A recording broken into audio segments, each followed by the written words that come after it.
Hi, my name is Contrella, and today I will be talking about universal health care and advantages of having it. One of the hot political topics right now is health insurance. Who should be able to have it? What about cost? And one of the most basic questions is whether or not you actually need health insurance and should it be universal. Today, I will present to you several advantages of having universal health care. Although life spontaneity sometimes is pleasant, unpredictable occurrences can have dire consequences for your health and your budget.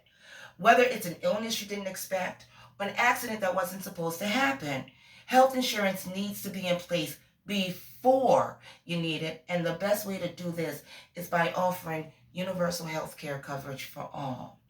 Now, what is universal health care coverage, you ask? Well, it's a system that provides quality medical services to all citizens. The federal government offers it to everyone, regardless of their ability to pay. The United States is only one of 33 developed countries that doesn't offer universal health care. But its health delivery system does have specific components in place, such as Medicare, Medicaid, and the Department of Veteran Affairs that provide universal health care to specific populations.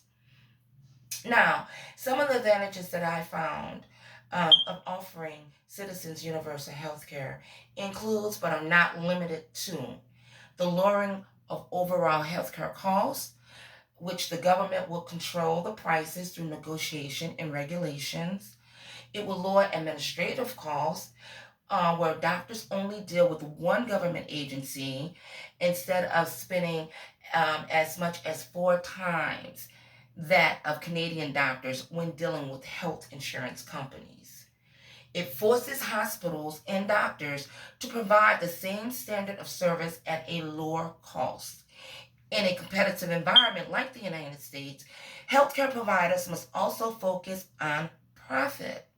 They do this by offering the newest technology. They offer expensive services and pay doctors more. They try to compete by targeting who? The wealthy. It also creates a healthier workforce. Study after study have shown that preventive care reduces the need for expensive emergency room usage.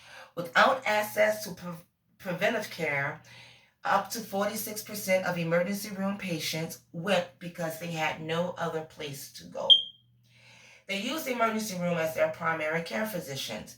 This healthcare inequality is a big reason for the rising cost of medical care today. Early childhood care prevents future social costs.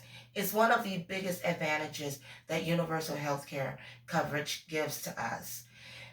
This includes crime, welfare dependency, and health issues. Health education teaches families how to make health lifestyle choices and preventing chronic diseases.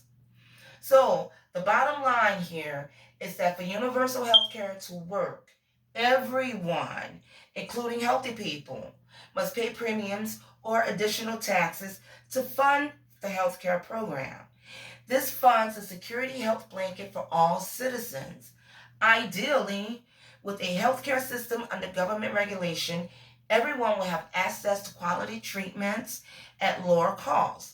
Such a system will provide very affordable preventive care and implement strict control of pricing and quality of drugs and medical services. United States healthcare is not as inclusive as other developed countries. Instead, it has different models for targeted populations. And with Obamacare, it has been the closest to universality the United States has ever implemented, but it falls short because of its many exemptions. And it is in danger right now today of being taken away totally, completely, with no other health insurance plan in place. Which I say is now, today, is the best time to implement a universal health care plan for all. Thank you, and you have a wonderful summer. Bye.